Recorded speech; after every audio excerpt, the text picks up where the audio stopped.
আসসালামু আলাইকুম প্রিয় দর্শক, আশা করি সবাই ভালো আছেন। আমি মোহাম্মদ রায়হান হোসেন হৃদয়, উপসহকারী কৃষি অফিসার হিসেবে আপনাদের ধর্মপাশা উপজেলায় কর্মরত আছি।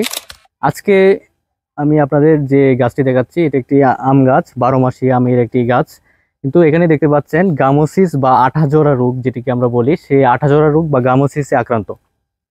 সাধারণত এই রোগটি হয়ে থাকলে আমের যে এই ছাল, এই ছালগুলো দেখবেন পচে যেতে থাকে এবং গাছটি থেকে এরকমভাবে আঠা ঝরতে থাকে। বিভিন্ন স্থান থেকে এরকম আঠা ঝরে একটি সময় ওই স্থানটি পচে যায় এবং আমের যে বাকল থাকে এই বাকলগুলো পচতে থাকে।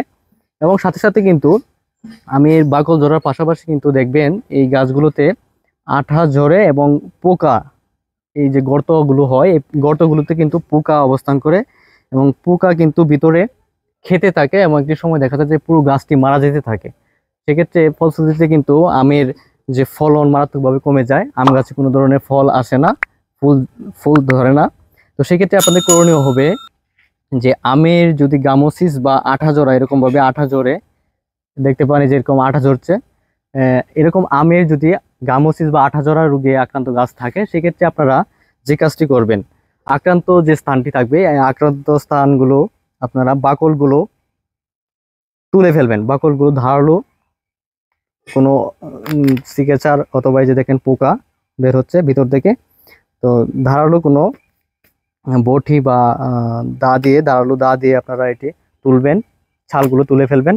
এবং এখানে কিন্তু পিঁপড়া বসবাস করে, দেখা যায় যে পিঁপড়া গাছটিকে মেরে ফেলে।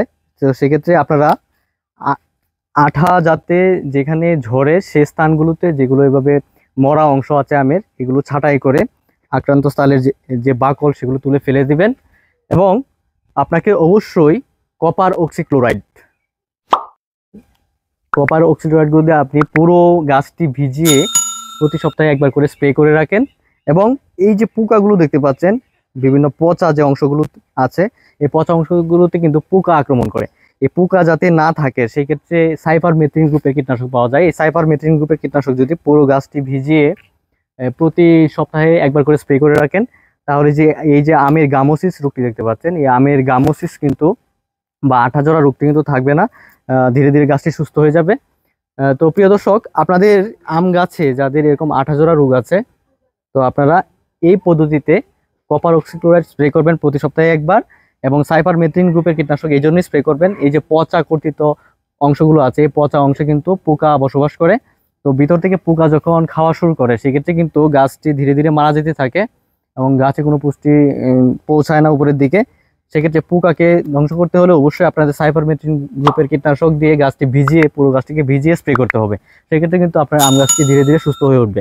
তো প্রিয় দর্শক, সবাই ভালো থাকুন, আবারও দেখা হবে নতুন কোনো ভিডিওতে। সে পর্যন্ত সুস্থ থাকুন, ভালো থাকুন, আসসালামু আলাইকুম।